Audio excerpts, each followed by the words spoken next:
Bonjour à tous. Merci d'être présents pour ce webinaire autour de la gouvernance IT. Alors, sans doute un thème un peu particulier puisque ça va être l'occasion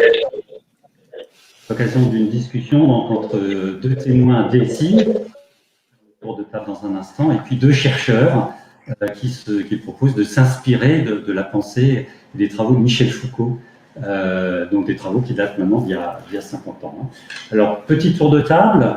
Nos deux témoins DSI sont Stéphane Deux, qui est directeur digital, data et cybersécurité du groupe Transdev. Peut-être Stéphane, un petit coucou de la main pour que tout le monde puisse vous identifier. Voilà. François Reynaud, qui est directeur SI et numérique de EDF Commerce. Donc, il y a son masque, son casque. Ah, bonjour. Voilà. Et nos deux chercheurs, Aurélie Leclerc-Vandenoat, du CNRS et de l'IESEG, et puis Emmanuel Bertin, de Mines Télécom. Bonjour. Voilà, et dans la salle participe également à la discussion avec moi Pierre Gédage, qui est partenaire Tasman, et Xavier Metz, partenaire Weston. On va démarrer sans plus attendre. Donc, effectivement, ce webinaire a été lancé parce que Aurélie et Emmanuel ont été lauréats d'un prix académique de la recherche sur le management. Je vais passer la parole à Xavier Metz. Xavier, en fait, d'abord, qu'est-ce que c'est que ce prix et pourquoi est-ce que cet article a-t-il été primé? Oui, bonjour. Effectivement, moi je suis partenaire au sein de Wavestone, donc j'accompagne les dirigeants et leurs collectifs de direction pour construire leur vision, réussir la transformation et notamment l'évolution des gouvernances, notre sujet d'aujourd'hui. Alors, quelques mots pour rappeler ce qu'est le prix. Donc, ce prix a été créé par Syntec Conseil il y a maintenant 10 ans et il est co-organisé avec la FNEJ. Syntec Conseil, c'est notre syndicat professionnel, nous consultants. Il réunit en France l'ensemble des métiers du conseil et Tasman et Wavestone sont bien entendu membres de Syntec Conseil. Pour ceux qui ne connaissent pas la FNEJ a, elle, pour mission de développer, de promouvoir l'enseignement supérieur en France. Elle constitue un lieu d'échange privilégié entre, d'une part, les universités et les grandes écoles, et d'autre part, les entreprises et les organisations. C'est tout naturellement, donc, Syntec Conseil et la FNEJ coopèrent sur ce prix, qui a pour objectif de rapprocher le monde de la recherche et de l'enseignement, de la recherche en management, avec le monde des entreprises. Donc, chaque année, depuis 10 ans maintenant, il récompense les meilleurs articles de recherche en management à travers une double sélection, une sélection effectuée par un jury académique composé d'enseignants-chercheurs et un jury de professionnels composé de consultants. Pierre et moi, on a le plaisir de faire partie de ce jury depuis quelques années professionnels. Alors, parlons maintenant de l'article qui nous réunit aujourd'hui. Donc, chaque année, on a le plaisir de lire des articles de très grande qualité et celui d'Aurélie et Emmanuel a gagné dans la catégorie transformation numérique. Pourquoi on l'a choisi, nous, jury professionnel, au-delà de ses qualités académiques? Pour 3 raisons. D'abord, pour son actualité, votre présence et votre intérêt en témoignent, on est assez nombreux aujourd'hui. La gouvernance des SI, effectivement, est mise à mal, c'est le titre de notre webinaire, et elle est profondément remise en cause, on va le voir, par la prise de pouvoir des utilisateurs, le changement de nature de l'IT. Donc d'abord parce que le sujet est actuel, ensuite pour sa pertinence, c'est vrai qu'on a été particulièrement réjouis de voir que la philosophie, plus particulièrement Michel Foucault, dont les travaux, tu l'as rappelé, datent quand même d'une 50aine d'années. Foucault donc, et ses modèles de gouvernance peuvent nous aider à y voir plus clair dans ces sujets de gouvernance IT.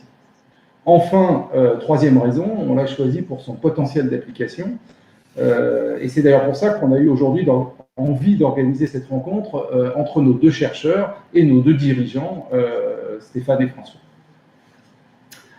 Très bien. Pierre, peut-être un petit mot sur l'enthousiasme autour de cet article. Oui, effectivement, je trouve un vent de fraîcheur en apportant, je dirais, une vision un petit peu venue d'un autre monde grâce à Foucault, dans un monde un peu d'ingénieurs. On a l'habitude de parler de toga, fitil et autres. Aussi un petit clin d'œil à la situation sanitaire, parce que je dirais, en temps normal, il y a une cérémonie en présentiel de remise des prix. Et donc là, quelque part, grâce à la crise sanitaire, si je puis dire, on organise ce webinaire. Et du coup, si je dis pas de bêtises, c'est la première année finalement qu'on arrive à avoir 3 points de vue complémentaires autour d'une thématique, c'est-à-dire à la fois, je dirais, le point de vue interne de nos deux DSI, le point de vue, je ne sais pas si c'est que je qualifierais d'externe, avec un apport théorique des chercheurs, et le point de vue que je qualifierais d'hybride des consultants, Xavier et moi, mi-interne, mi-externe. Donc je trouve que c'est assez intéressant d'avoir cette de points de vue sur le sujet. Très bien. Donc, avant de passer la parole à Aurélie et Emmanuel pour qu'ils mettent en exergue en fait les apports qu'ils ont ferrés dans les théories de Michel Foucault, peut-être partons justement des enjeux, du contexte auquel nos DSI sont confrontés. Donc, peut-être en commençant par Stéphane. Donc, Stéphane, finalement, comment résumer ces défis, ces enjeux de la gouvernance IT dans le groupe Transdev? Bonjour à tous. En fait, effectivement, il y a une évolution sociétale de fond depuis une vingtaine d'années qui génère énormément d'évolutions comportementaux parmi nos utilisateurs jusqu'aux dirigeants, en fait, ce qui peut avoir une implication sur finalement le désir de se réapproprier un certain nombre de besoins d'être au plus près, en tout cas à court terme, des évolutions digitales. On a vu effectivement jusqu'à la fin des années 90, les innovations étaient toujours portées par les grandes entreprises et les États, et puis depuis l'avènement du SMS, du web, des réseaux sociaux, de l'e-commerce, du smartphone, puis maintenant du réseau et débit à la maison, finalement l'individu privé a accès maintenant beaucoup plus rapidement à l'innovation que l'individu en entreprise, et du coup il est beaucoup plus digital potentiellement le week-end qu'en semaine. Et donc sur cette base, il y a eu des évolutions à mon avis de comportement et de culture qui font que certains utilisateurs, responsables utilisateurs, ont envie d'aller plus vite, quelquefois en souhaitant obtenir des résultats qui sont peut-être limités, court-termistes, mais qui sont rapidement visibles. Et ce qui peut mettre à mal la DSI, qui peut être vue comme un ralentisseur de la transformation, une sorte de carcan plein de complexité incompréhensible.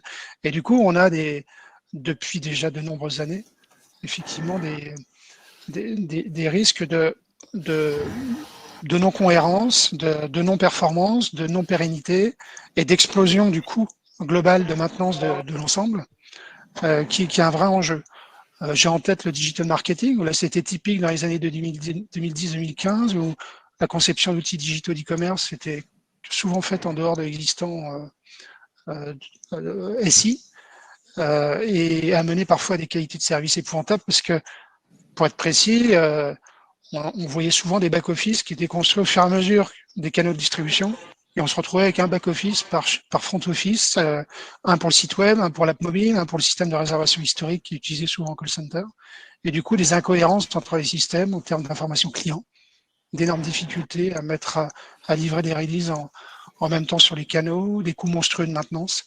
Donc, en fait, il faut l'enjeu, et c'est pour ça que cette approche foucauldienne est super intéressante. L'enjeu, c'est à la fois de profiter de ce que j'appelle l'intelligence collective et puis le retour terrain bottom-up, le tout dans quelque chose qui est contrôlable pour le bien du groupe sur le long terme. Et c'est toute la difficulté de trouver cet équilibre qui est forcément pas facile à trouver, d'autant que c'est directement en lien avec la maturité digitale du périmètre. Je pense que, d'après mes expériences, ces équilibres sont à des niveaux différents suivant cette maturité digitale dans les industries. On viendra dans le débat donc, certainement. on doit absolument évoquer. Pardon, j'ai coupé Stéphane. On reviendra dans le débat sur cet équilibre, hein, et Michel Foucault lui-même, en fait, hein, évoque le fait que les modèles ne sont pas faits pour être autonomes et seuls, hein, et ils doivent être combinés. Donc peut-être, François, quelques mots également sur les enjeux, les défis de la gouvernance IT chez EDF Commerce. Oui, je ne vais pas être original par rapport à ce que vient de dire Stéphane, hein, je rejoins.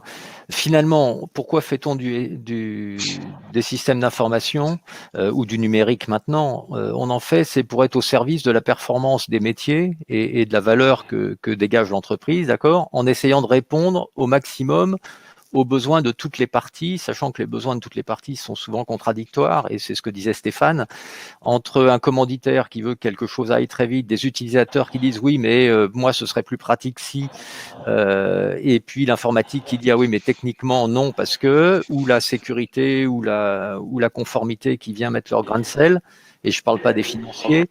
Voilà, on essaye de joindre, de mettre tout le monde d'accord et de trouver un bon compromis. Et du coup, par rapport à ce qui était dit effectivement autour des approches, moi je crois que le système d'information, la gouvernance et ses enjeux, c'est de garder une approche un peu analogue à celle de la prévention des risques. Dit autrement, on essaye de s'adapter à la cartographie, c'est ce que disait Stéphane, en fonction du contexte, de la culture, de machin, de plein de trucs. On essaye de s'adapter aux situations pour trouver de la bonne méthode d'apporter le maximum de valeur, d'efficacité en répondant aux besoins des uns des autres. Et on ne pourra pas faire de l'IT performant si les utilisateurs ne sont pas contents de leur outil. Donc à un moment ou à un autre, il faut qu'ils soient moteurs dans ce que l'on leur met dans les mains. Ok, donc j'ai pris quelques mots en fait, hein, la performance, satisfaction utilisateur, et puis cohérence, pérennité, coût, sécurité, hein, qui sont des défis importants. Alors, oui, j'ai dit contradictoire aussi, Damien. Et équilibriste peut-être. Donc peut-être passons effectivement à Aurélie Emmanuel. Donc face à ces défis, à cette situation, à cette sociologie aussi des populations en entreprise, voilà, Michel Foucault, qu'est-ce qui nous apporte, qu'est-ce que vous avez dégoté comme pépite dans son travail? Aurélie peut-être pour nous.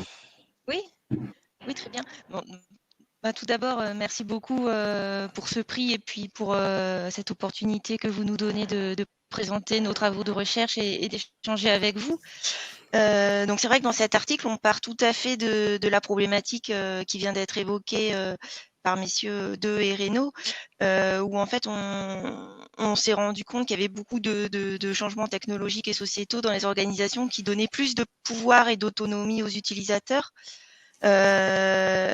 mettant un petit peu en question la souveraineté ou du territoire de la DSI dans l'entreprise. Et donc on s'est posé la question, mais qui gouverne vraiment l'IT dans les organisations aujourd'hui? Et donc afin de mieux comprendre ces enjeux et la portée de ces changements, on a développé donc un cadre conceptuel à partir de la pensée de Michel Foucault, et notamment à partir de son approche de la gouvernementalité. Alors c'est important peut-être de revenir rapidement sur ce concept. Donc tout d'abord, faut savoir que Michel Foucault, c'est un philosophe français, un historien aussi, qui est généralement connu pour ses critiques des institutions sociales. Il a beaucoup étudié les questions de pouvoir, de mécanismes de pouvoir. Et donc il a développé de nombreux concepts qui permettent de comprendre l'évolution de l'exercice du pouvoir dans la société moderne, et notamment le concept de gouvernementalité.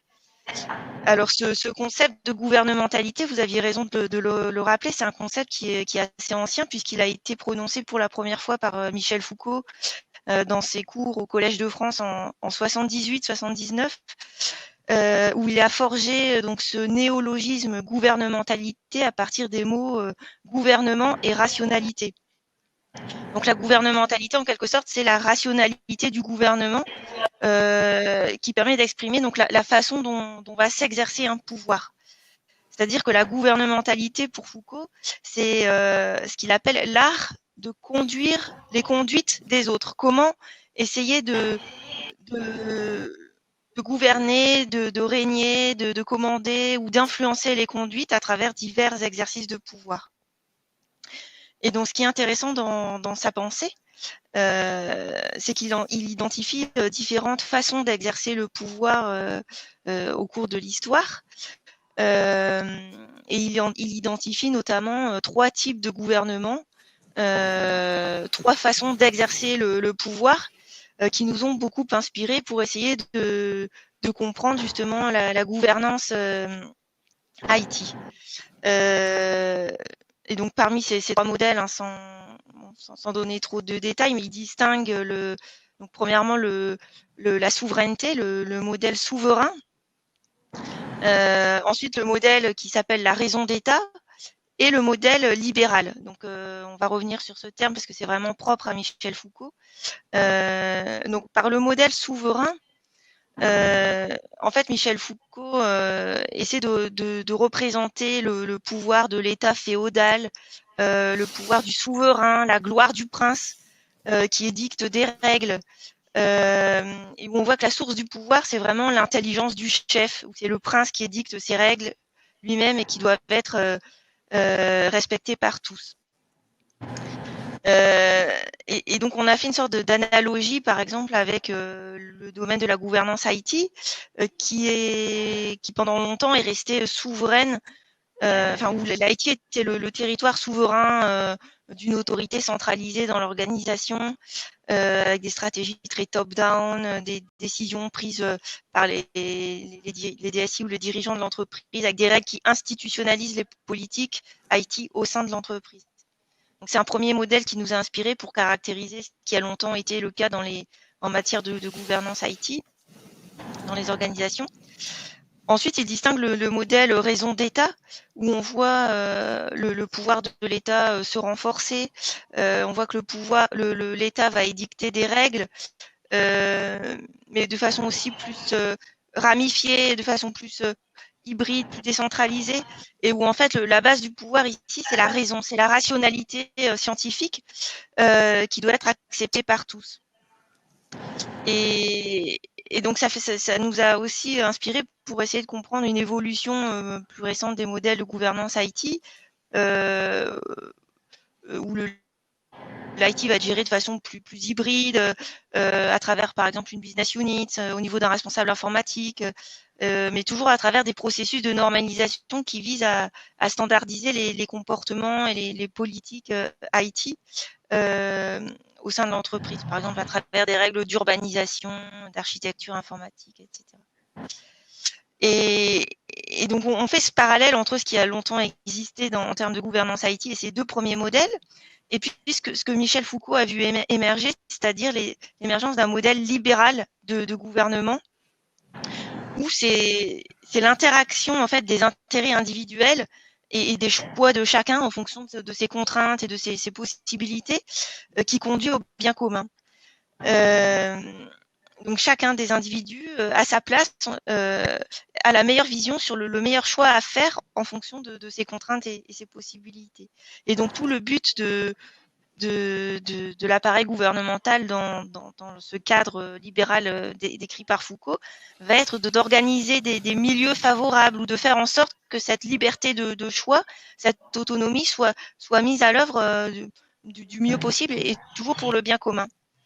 Et donc voilà, c'est à l'appui de la pensée de Michel Foucault et de cette évolution des façons d'exercer le pouvoir, on a essayé de montrer l'intérêt pour les organisations à l'heure actuelle de développer un nouveau modèle de gouvernance IT qui amène les entreprises à ne plus forcément agir à travers un cadre disciplinaire, donc peut-être renoncer à un cadre constitué de règles, de chartes, de politiques informatiques, afin de privilégier des usages plus libres qui vont donner plus d'autonomie à l'utilisateur. Donc voilà, on fait un parallèle. Et ce qui est intéressant avec la pensée de Foucault, c'est qu'on amène ce que vous disiez tout à l'heure, un champ philosophique, voire même de sciences politiques en management des systèmes d'information pour essayer de faire un parallèle et comprendre certaines évolutions. mais tout en énonçant des principes et des pratiques qui vont venir encadrer, bien sûr, ce modèle libéral de gouvernance IT. Merci. Merci Aurélie. Peut-être, Emmanuel, je crois que vous avez mis en avant quelques facteurs clés de succès, en fait. Hein. Qu'est-ce que ça suppose de fonctionner dans un modèle dit libéral, hein, selon le terme de Michel Foucault. Emmanuel, quelques compléments?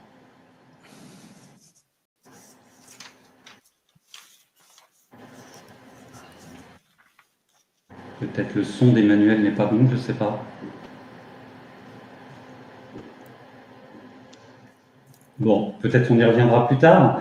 Oui. Alors maintenant, les éléments sont posés. C'est le temps de voir justement le ping-pong. Hein, est-ce que ça inspire ou pas? Donc pour les participants, vous avez le chat. Hein, vous pouvez poser des questions sur le chat et on va d'abord commencer à débattre entre nos invités et bien sûr on prendra ensuite vos questions.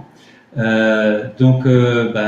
Voilà, peut-être, je ne sais pas si François, peut-être dans ce qui a été exprimé, qu'est-ce qui est le plus inspirant et qu'est-ce qui est le plus difficile? Parce que maintenant, c'est comment? Parce que dans votre introduction, Stéphane et François, tous les deux, vous exprimez en fait hein, cette situation et cet intérêt vers ce type de modèle. Maintenant, la question, c'est comment? Donc, qu'est-ce que vous faites? Comment vous le faites?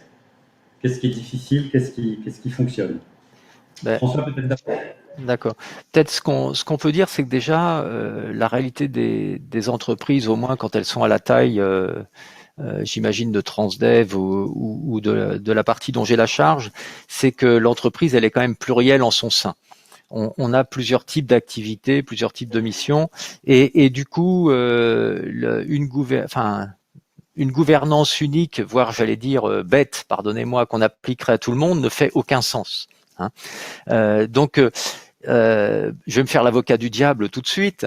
Clairement, il y a des sujets régaliens. Je pense à la comptabilité, je pense à un certain nombre d'impératifs de production et qui doivent être d'une certaine manière et pas autrement. Là, la fantaisie est pas trop autorisée. Hein, une balance AG comptable, c'est une balance comptable. Une chaîne industrielle avec des capteurs IoT, il faut pas que ça dépasse les bornes critiques, enfin, etc. Donc là, on plaisante pas. On qualifie les équipements, on les fait, ils doivent répondre à des normes, des conformités. Donc là, j'allais dire, sans être forcément dans la recherche de la souveraineté dont on parlait tout à l'heure, on va plutôt être vers la raison. La raison, c'est que ça doit fonctionner, il faut essayer d'être intelligent. À l'inverse, dans le quotidien et peut-être plus dans le développement et l'innovation, c'est pas des gens de ce qu'on appelle les fonctions support ou centrales en entité nationale qui connaissent le mieux le terrain. Donc là, si on n'écoute pas des suggestions, ça peut pas avancer. Hein. Maintenant, alors j'imagine que toutes les autres entreprises sont modèles et il y a que nous qui avons de temps en temps des écarts, mais on a aussi tendance parfois à dire moi c'est différent de l'autre et donc c'est pas parce qu'il y a eu un truc qui a été fait pour l'autre que c'est bien pour moi. Je crois que l'initiative, elle est autorisée, mais comme in fine, on doit amener de la valeur, à un moment, pour un même sujet, il faudrait essayer d'amener la valeur de la même manière. Si c'est des sujets différents, évidemment, la valeur peut être amenée différemment. Je m'arrête là. Peut-être effectivement ça met ça rappelle en fait Aurélie plusieurs fois elle a utilisé le terme de bien commun, c'est un modèle libéral, chacun a sa responsabilité et ses besoins, il connaît le mieux sa situation finalement. Pour autant, le jeu global des acteurs doit apporter au bien commun. Donc peut-être justement quelques précisions sur le bon exercice de ce modèle libéral et les facteurs clés de succès que j'évoquais tout à l'heure. Emmanuel, si le son marche de nouveau. Oui, c'est bon, j'ai réussi à résoudre le problème. Oui, c'est tout à l'heure, c'est tout à fait ce que vous disiez, François, tout à l'heure, dans l'introduction, en disant on est dans un modèle où c'est l'individu qui est de plus en plus moteur.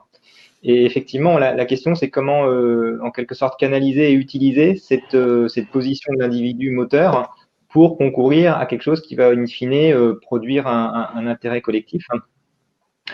Là-dessus, il y a un peu trois critères qu'on a mis en avant. Le premier, c'est d'avoir un usage qui est vraiment librement choisi par l'utilisateur, c'est-à-dire que l'utilisateur est en mesure et responsabilisé sur les usages qu'il fait. Donc, qu'il puisse être capable à son niveau de réaliser des compromis entre quels sont les différents types de contraintes qu'il a et quel est l'usage qu'il choisit par rapport à ça. Deuxièmement, un usage donc qui effectivement donc va être tenu pour responsable, puisque la responsabilité est associée à la liberté, c'est tout à fait normal. Et troisièmement, afin d'exercer cette responsabilité, de matérialiser, de rendre cette responsabilité concrète, un usage qui va aussi être tracé et mesuré. Donc l'idée n'étant pas de dire bon bah, voilà, tout le monde fait à son idée, sans avoir de compte à rendre, mais au contraire d'être capable de tracer cet usage. Alors sans doute pas, l'idée c'est pas de mettre non plus un policier derrière chaque utilisateur qui va contrôler ce qu'il fait, mais plutôt d'avoir des mécanismes de type intelligence artificielle, détection de comportements anormaux ou en tout cas inhabituels, qui peuvent éventuellement donner lieu à une alerte et du coup à des explications, parce que si ça se trouve, c'est quelque chose de tout à fait légitime qui effectivement correspond à la façon la plus efficace pour l'utilisateur de réaliser sa tâche. Donc, liberté, responsabilité, suivi, contrôle, monitoring, je ne sais pas quel serait le bon mot chez nous. Peut-être, Stéphane, justement, Transdev, si j'ai bien compris, est un groupe où la gouvernance globale est très décentralisée, hein, donc avec les pays, les filiales, les activités.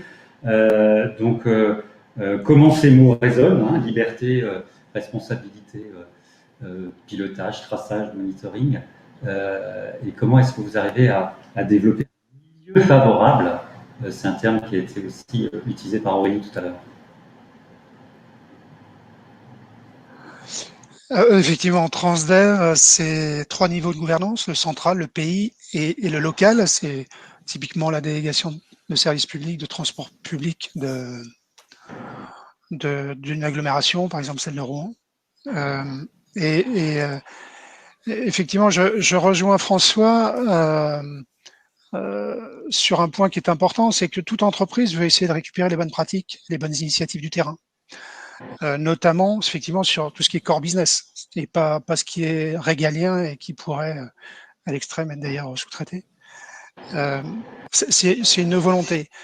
Maintenant, la difficulté, c'est comment s'assurer que la construction, la création de valeur en local aboutit réellement à une création de valeur aux bornes du groupe. C'est très compliqué. Le modèle libéral tel que je comprends, il est basé sur l'individu. Mais le problème, c'est que on a dans ces cas-là besoin de conditions d'autorégulation individuelle. Et si on laisse, s'il n'y a pas un mécanisme qui permet effectivement de prendre en compte de manière cohérente les bonnes initiatives, et s'il n'y a pas des systèmes d'autorégulation efficaces, dans ce cas, on peut mener à une entropie d'initiative locale qui augmente naturellement la dette technologique de manière incontrôlée dans ce cas-là. Ça peut être un travers. Ce qui augmente le coût de maintenance au global et réduit de facto la part résiduelle du budget qui devient réellement agile. Donc, c'est un exemple, la dimension financière, c'est que en partant d'une volonté vraiment affichée et qui est normale de laisser des initiatives locales, si elles ne sont pas autorégulées, peut mener à une complexité et à générer en fait des contraintes très très fortes au niveau d'un groupe. C'est toujours le problème, la liberté des uns s'arrête là où commence celle des autres. Donc forcément, on va mener à un moment donné, par exemple, à ce qu'une initiative locale soit finalement, dans un deuxième temps, intégrée à un existant qui n'était pas prévu, avec des coûts supplémentaires, des risques de cybersécurité qui ne sont pas contrôlés, parce qu'on ne peut pas avoir les bonnes compétences cybersécurité déployées partout au niveau local. Les compétences rares sont en général mutualisées, centralisées à des niveaux plus ou moins centralisés, justement. Et donc, économiquement, ça peut créer un problème.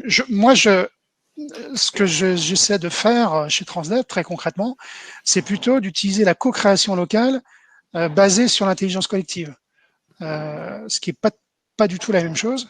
C'est-à-dire, il y a un ensemble d'acteurs qui sont légitimes vis-à-vis du terrain, qui sont légitimes pour leurs compétences, pour ce qu'ils représentent au niveau local, et qui vont co-créer à la fois dans l'intérêt du local sur la base de cette initiative locale, mais à l'intérieur d'une communauté qui va le faire dans un objectif convergé, également dans l'intérêt du groupe. Là, ça permet sans doute beaucoup plus de créer une sorte d'autorégulation qui essaie de trouver le meilleur compromis entre l'intérêt rapide local et l'intérêt long terme du groupe. Donc effectivement, c'est un point important dans l'exposé tout à l'heure sur le modèle libéral, c'est l'individu, un petit peu, je ne sais pas si c'est au sens unique du terme, hein, chaque individu a sa liberté et sa responsabilité. Là, vous insistez sur le fait que ce qui marche le mieux pour l'intérêt global, toujours dans l'objectif du bien commun, c'est effectivement la fédération des individus. Hein. Chacun est un individu local, mais ils sont fédérés par rapport à une feuille de route, j'imagine, qu'ils se construisent collectivement. Peut-être, François, sur le champ d'EDF Commerce, est-ce que c'est aussi des pratiques qui existent ? Oui, je rejoins complètement ce que vient de dire Stéphane encore. Je pense qu'on a tous en tête l'idée qu'on a lancé des concours d'innovation, des machins, des trucs, on en a fait plein. Et certaines idées géniales s'avèrent des bourbiers pas possibles, parce qu'une fois qu'on a inventé et mis en place l'idée géniale, elle a été réalisée on va dire au mieux de ce que savaient faire certaines mailles, et ça rentre pas dans le système, ça s'interface pas, ou au pire maintenant ça c'est incompatible avec les exigences de conformité, qu'elles soient cyber ou de règlement européen ou quoi que ce soit.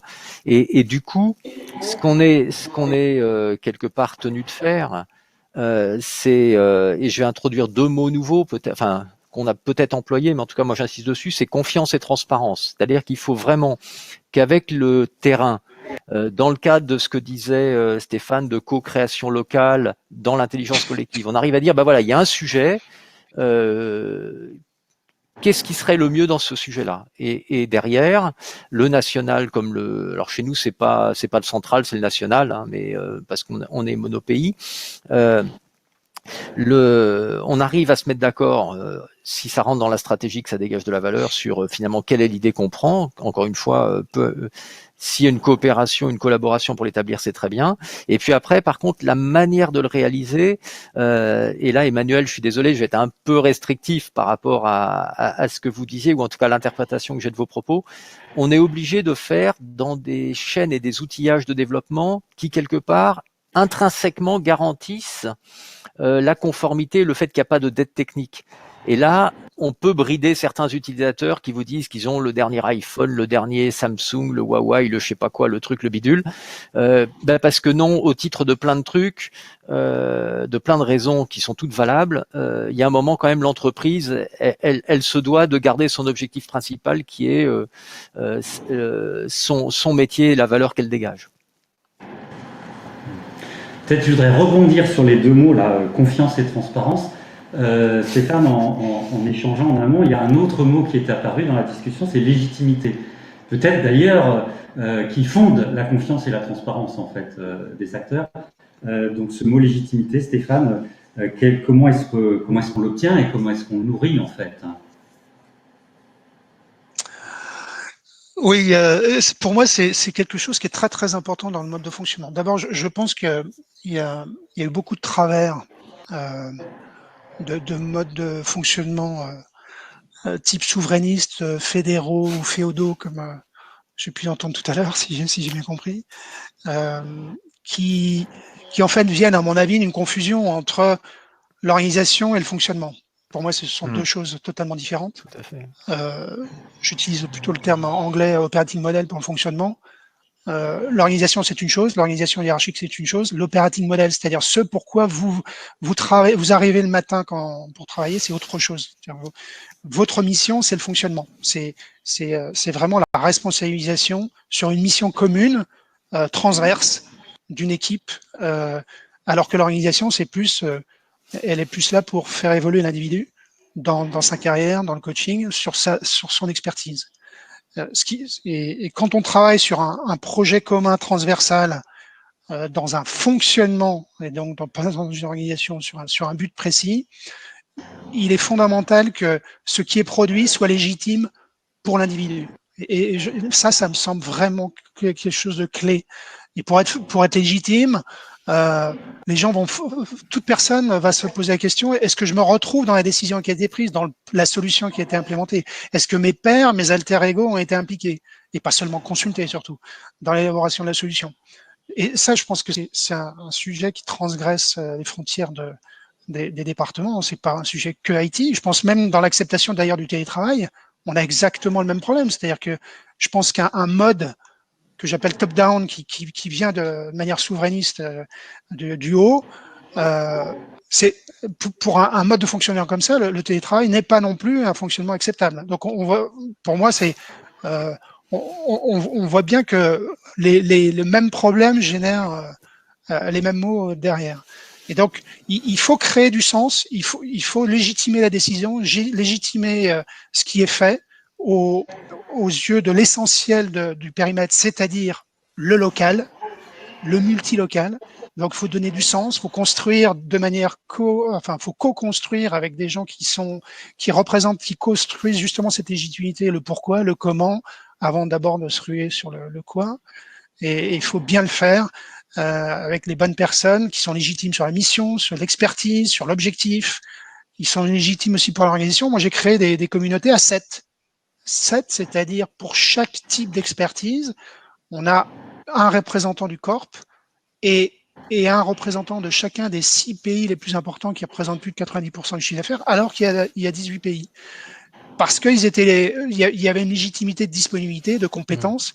C'est tous ces éléments-là qui créent la légitimité. Et pour moi, c'est absolument clé dans l'acceptation du résultat. Ok, merci. Alors Aurélie et Emmanuel, là, vous avez entendu Stéphane et François en fait partir de ces termes, finalement, de liberté individuelle, parler beaucoup finalement de démarche collective, mais une démarche collective qui est dans la co-construction, qui part du terrain et qui retourne au terrain. Voilà. Quelles sont vos réactions? Est-ce que vous voulez apporter de l'eau au moulin? Oui, peut-être juste un petit mot. Oui. Sur la question effectivement des coûts de la dette technique, etc., qui sont des problématiques très importantes et légitimes, évidemment. Je voulais juste peut-être nuancer un petit peu en disant que si la non-conformité a un coût, dans certains cas, la conformité peut aussi avoir un coût. C'est-à-dire de vouloir rentrer dans un cadre prédéfini, ça peut conduire à brider effectivement en termes d'innovation et quelque part brider en termes de rapidité, de mise sur le marché, d'innovation de diverses natures qui peuvent permettre d'obtenir ensuite un avantage concurrentiel et donc se traduire en une meilleure position business ou des revenus supplémentaires. Donc, c'est vrai qu'il y a toujours, vous le savez bien mieux que moi, mais un compromis à trouver entre effectivement gérer un niveau qui va être acceptable en termes techniques pour pouvoir ensuite réindustrialiser, etc. Mais d'un autre côté, être quand même garder la capacité à être les premiers ou du moins suffisamment rapidement sur le marché pour apporter une innovation dont les clients finaux que les clients finaux vont apprécier et qui va apporter un avantage. Et là-dessus, peut-être aussi un rôle de la DSI, si on revient au modèle libéral, peut-être d'outiller les utilisateurs, d'outiller les utilisateurs pour justement créer leur propre, ou en tout cas mieux réaliser leurs propres usages. On parlait tout à l'heure effectivement comme vous disiez, de la difficulté de réindustrialiser ensuite ou de réintégrer dans l'IT de l'entreprise une innovation qui a été faite en local. Il y a peut-être des moyens en termes de fournir des outils de développement, de fournir un socle d'outils de base finalement, de langage ou de quelque chose de même de plus cadré, qui va permettre ensuite à ces innovations de s'intégrer plus facilement dans l'IT de l'entreprise. Fournir un espèce d'environnement de développement entre guillemets aux utilisateurs qui va être bien sûr largement simplifié, mais qui va permettre ensuite de s'intégrer dans l'IT de l'entreprise. Je rebondis là-dessus, peut-être François, quand on a parlé là en amont, tu m'as parlé du sac à dos du développeur. Donc vis-à-vis de certaines activités, voilà, tu leur lances un sac à dos, ou je sais pas, tu leur donnes un sac à dos et qu'ils se débrouillent tout seuls dans leur coin. Et qu'est-ce que c'est que ce modèle du sac à dos, du pèlerin? Alors ouais, le sac à dos du développeur, c'est effectivement notre expression pour dire que, alors notamment même les équipes DSI doivent travailler dans un cadre qui justement favorise l'évolution et la conformité. Mais je suis d'accord avec ce qu'a dit Emmanuel, il y a de toute manière en permanence un compromis. En général, si on veut aller vite, c'est pas forcément tout le package qu'il faut prendre, mais à l'inverse, si on veut être durable, il vaut mieux aller parfois un tout petit peu moins vite, mais pouvoir résister dans la durée. Donc, j'ai pas encore trouvé de solution géniale à tous les cas et limpide. Il faut regarder les choses au cas par cas. Le sac à dos du développeur, c'est tout simplement l'idée de se dire que quand on donne un kit aux gens qui sont en situation de pouvoir faire, et dans ce kit, normalement, ils ont tout l'outillage tout prêt, toutes les méthodos, tous les outils pour aller vite et bien sur l'essentiel de leur activité, qui est à dire produire le développement et non pas réfléchir à comment je vais me monter un environnement qui lui-même à terme, quand il sera prêt, pourra faire le développement. Donc c'est vraiment une question de, on va dire, d'efficacité et de simplicité pour tout le monde en vision globale. Par contre, j'apporte une nuance. Ça me fait un peu réagir Emmanuel, là, quand on dit donner les outils de développement, tous les utilisateurs n'ont pas envie de développer. Éventuellement, ils peuvent paramétrer des restitutions pour avoir ce qu'ils veulent, parce que c'est pas forcément pareil selon ce qu'ils sont en train d'étudier tous les jours. Mais voilà, nous, en tout cas, on a très peu d'utilisateurs qui veulent faire du dev. Xavier, tu as l'œil sur les questions, je crois. Oui, effectivement. Est-ce que tu veux rentrer dans la danse? Disons qu'il y a une question qui résonne bien avec les échanges qu'on vient d'avoir. C'est autour des complexités générées par le mode libéral. En fait, on voit bien les avantages du mode libéral. On vient d'échanger sur le mode libéral et le développement. Et il y a une question sur le run. Donc, en fait, ça risque donc de multiplier les applications, ça complexifie le SI et donc les coûts de run, tu l'as évoqué, François. Donc, il y a une question autour de ça. Et puis, il y a une question qui nous invite à peut-être aller sur, de façon plus concrète, les instances, les rites et rythmes. Est-ce que vous avez tous les deux eu l'occasion de changer finalement vos instances, les comités de décision, pour prendre en compte effectivement cette évolution des modes de gouvernance?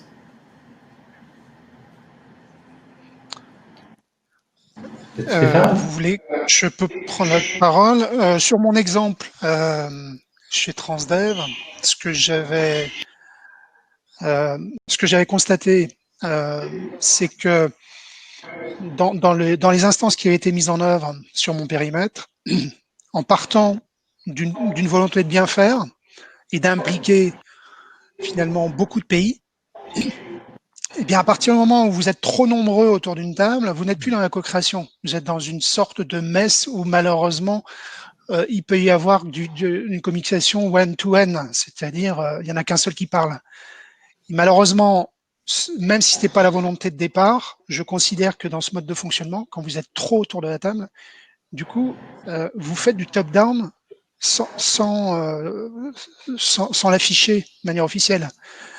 Donc, on n'est pas du tout dans l'écoute de l'individu, justement, et du terrain, ou en tout cas de gens qui sont plus dans le terrain. Donc, je ne suis pas dans le modèle libéral, mais dans la volonté, effectivement, de pouvoir intégrer des initiatives plus près du terrain et de pouvoir en faire une force pour le groupe, il m'a semblé effectivement qu'il fallait plutôt créer des communautés qui soient vraiment en coélaboration, c'est-à-dire chacun a la capacité d'apporter sa pierre à l'édifice.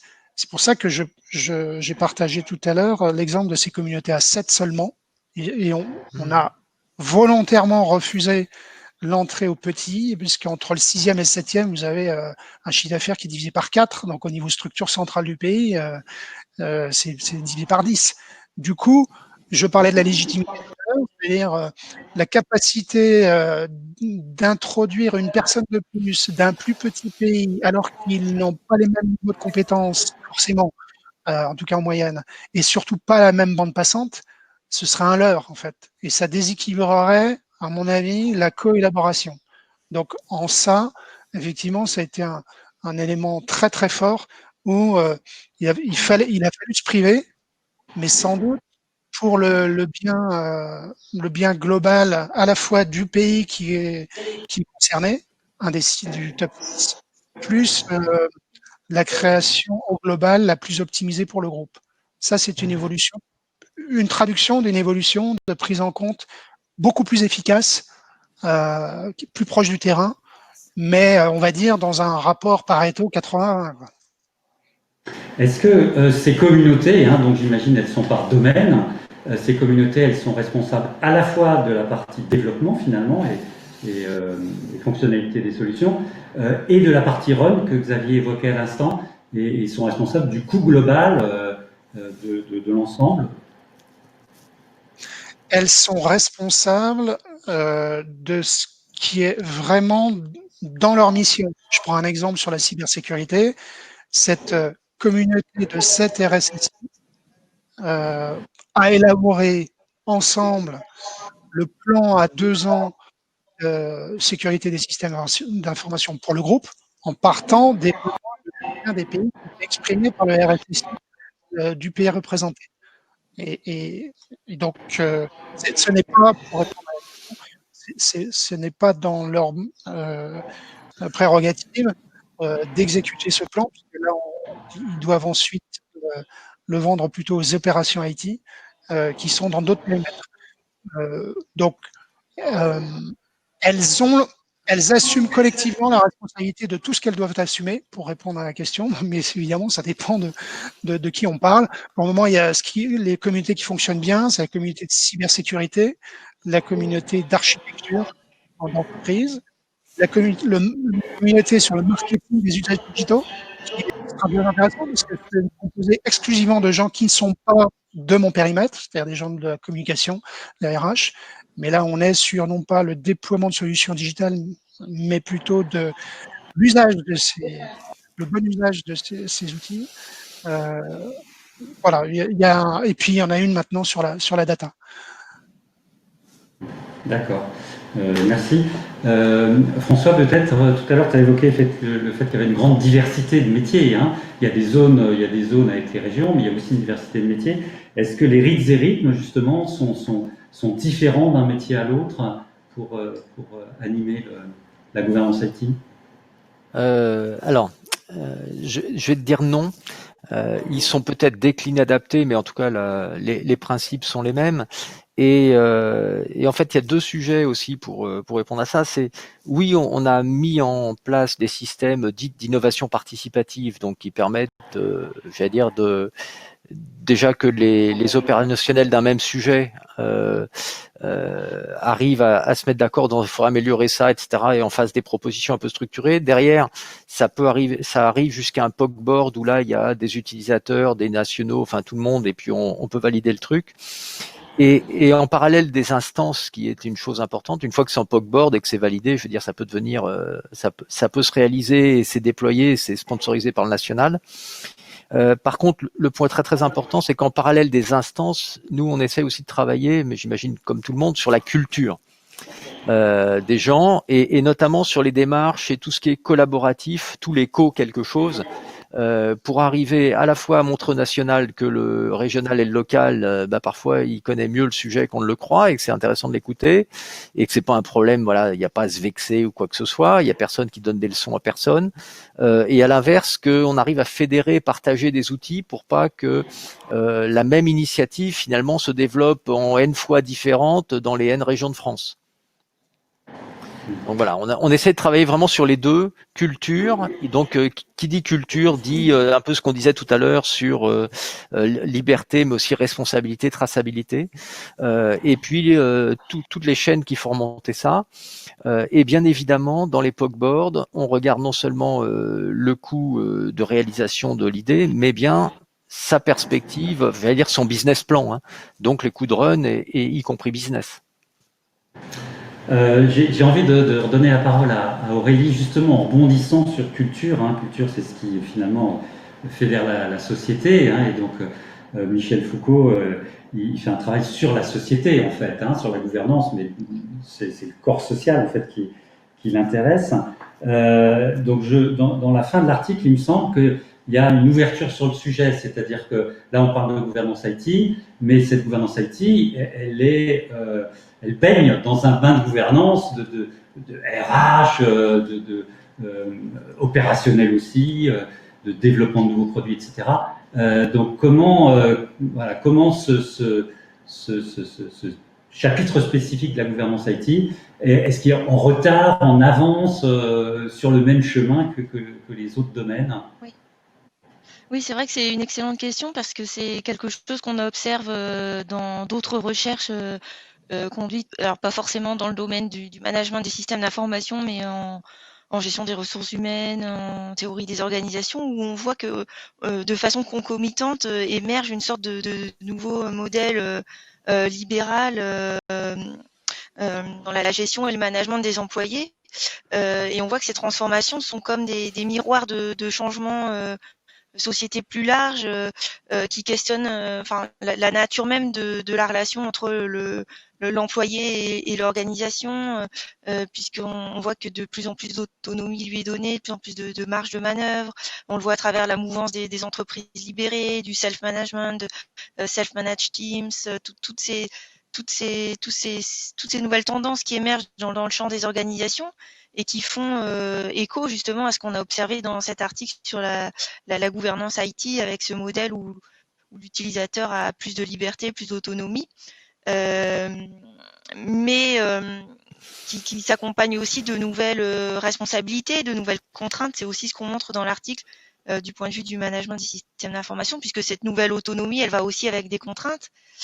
Et il y a d'ailleurs un article qu'on prenait un exemple qu'on prenait dans l'article sur dans le domaine de la gestion des ressources humaines en conclusion, où on a observé le cas d'une entreprise comme Netflix, qui est clairement dans un modèle de gouvernance libérale en termes de gestion de ses employés, et qui propose par exemple à ses employés de prendre le nombre de jours de congés dont ils ont besoin, sans forcément demander l'aval de leur hiérarchie.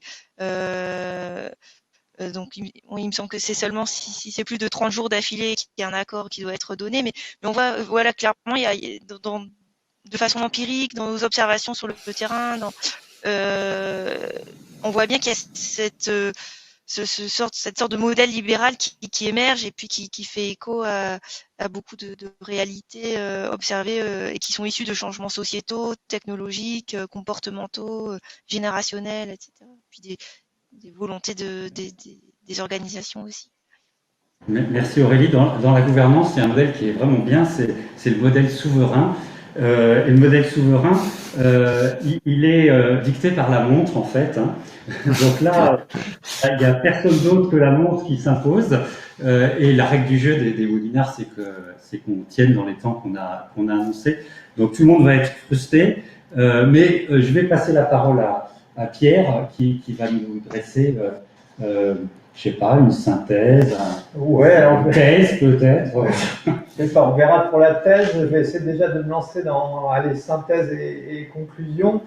Donc bon, j'irai à travers les échanges. Je crois que c'est clair que le sujet de la gouvernance IT et de son évolution, il y a un sujet d'actualité, même si je me demande à quel point il n'a pas toujours été un sujet d'actualité. Je pense que je dirais la situation souvent caricaturée, mais aussi souvent rencontrée des projets informatiques un peu à la peine pour répondre aux besoins des utilisateurs, fait que probablement il y a toujours eu un terreau assez fertile pour mettre à mal, je dirais, la gouvernance assez normative traditionnelle IT. Bon, ceci étant dit, on a vu dans la discussion qu'il y a quand même des mouvements, des phénomènes plus récents qui rendent peut-être le sujet encore plus brûlant, si je puis dire. On a évoqué le développement des usages numériques dans la sphère privée, notamment à travers l'action de nos amis les GAFA, qui ont fait Haïti un bien de consommation comme un autre. Développement qui a créé des vraies attentes dans la sphère professionnelle, puisque chacun, je dirais, s'attendrait à retrouver au bureau l'équivalent de ce qu'il a à la maison. On ne l'a pas évoqué explicitement, mais je pense que l'émergence des off-cloud software as service a aussi, je dirais, joué son rôle dans le phénomène. Et pareil, les démarches Bring Your Own Devices qui ont probablement renforcé les espérances, voire les attentes des utilisateurs. Donc ceci étant dit, on voit que la problématique est complexe, probablement parce qu'elle adresse une question, je ne sais pas si elle est insoluble, mais qui pourrait l'apparaître en tout cas, qui est, d'un côté, comment assurer la liberté des utilisateurs tout en garantissant le respect d'exigences, on les a évoquées, sécurité, réglementaire, continuité de service, gestion de la dette technique et tout un tas d'autres joyeusetés avec une liste très longue. Donc finalement, on se dit que pour les garantir, le seul moyen, c'est de limiter cette liberté. Enfin, en tout cas, c'est la vision, je dirais, des décennies passées à travers une standardisation et une rationalisation. Donc je dirais, probablement du fait de ce paradoxe, je pense qu'on peut s'accorder à dire que même si les échanges ont été très riches, on n'a peut-être pas dégagé en 1 heure la solution universelle et géniale qu'attendaient peut-être impatiemment tous nos auditeurs. Étant, donc je vous invite à ne pas vous déconnecter tout de suite, car j'ai quand même noté un certain nombre de pistes qui me semblent intéressantes dans la lignée de ce modèle libéral qu'évoque Foucault.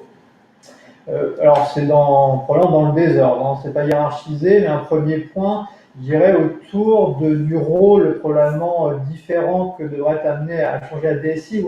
Moi, on n'a pas prononcé ce mot, mais j'ai envie de dire DSI devient un facilitateur dans l'émergence des besoins, dans l'identification et la diffusion de solutions existantes, d'expérimentation, dans l'incubation d'idées d'innovation, on l'a dit, dans la mise à disposition d'outils socles ou de ressources humaines ayant ces outils à disposition et en proximité des utilisateurs, de manière à ce que ceux-ci puissent développer une certaine indépendance dans la réponse de leurs besoins. Donc ça me paraît une première piste. Ensuite, le fait d'accorder et de reconnaître, je dirais, une zone d'autonomie au métier par rapport au régalien et d'exprimer clairement cette frontière dans une logique de confiance et de transparence. Ça, c'est un point qui me paraît également important.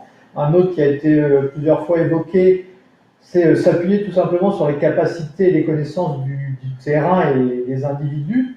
Je crois que quelqu'un a évoqué la phrase, qui mieux que l'utilisateur sait quel est son besoin. Donc je dirais, plutôt que de chercher à exprimer un besoin en centrale, sauf pour les choses de support corporate, mais écoutons l'utilisateur, plutôt que de chercher à récupérer des ressources de développement éventuellement locales ou d'interdire les initiatives en local, voyons comment les valoriser et les utiliser. Une autre piste autour de la légitimité qui paraît assez effectivement essentielle, c'est-à-dire pour qu'une DSI corporate soit écoutée, encore faut-il qu'elle soit légitime.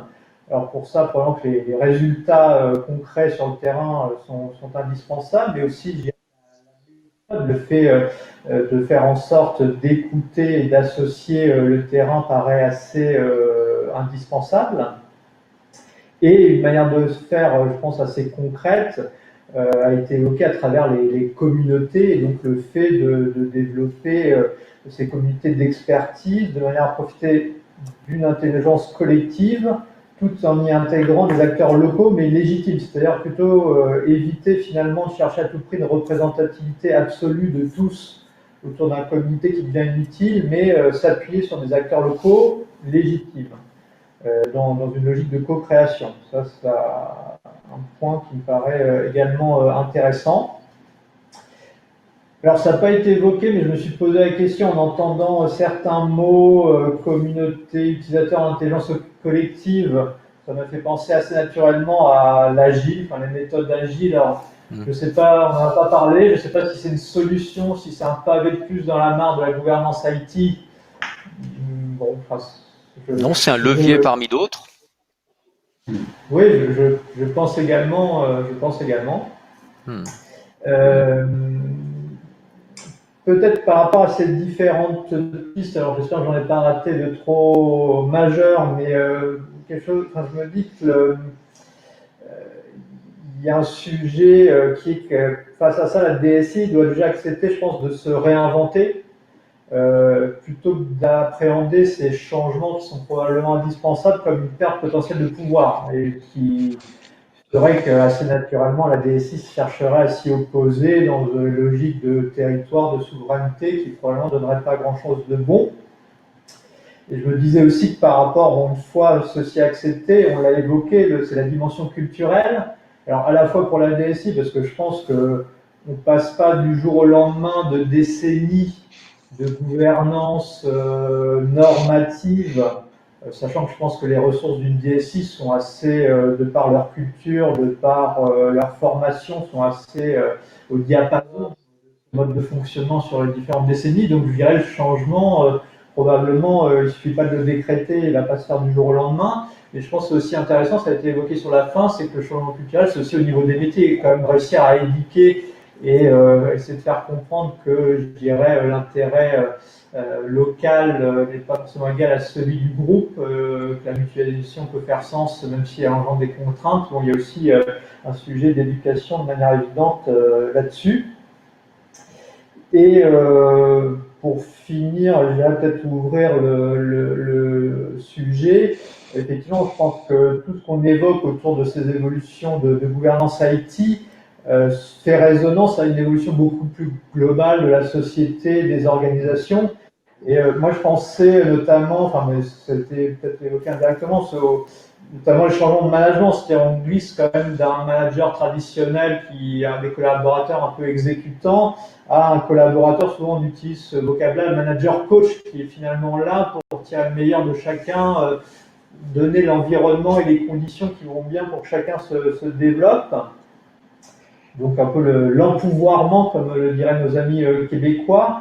Et ça, je pense que c'est vraiment quelque chose de fond, parce que bon, les fameuses générations Y, Z, je pense, portent ça, et donc a priori, ça ne va pas partir du jour au lendemain. Donc je pense que ça rend le sujet dont on est en train de débattre prégnant pour quelques années encore. Et je finirai peut-être pour encore un clin d'œil au contexte sanitaire, parce que je pense que ça va amener quand même au fait que le télétravail continue à se développer, et je pense que ça va continuer à rendre encore un peu plus flou les frontières travail privé, et donc encore un peu plus obsolète la gouvernance traditionnelle avec les frontières que l'on connaît. Du coup, je me dis qu'il y a encore matière à bosser et à réfléchir au-delà de ce webinaire. Bien, ben, Pierre, chacune de tes lignes pourrait être un webinaire à elle toute seule. Il ne me reste plus qu'à tous vous remercier. Bien sûr, nos intervenants et notre public. Hein. Donc, merci beaucoup de votre participation. Et puis, bon appétit. Merci à tous. Merci. Au revoir. Merci. Au revoir.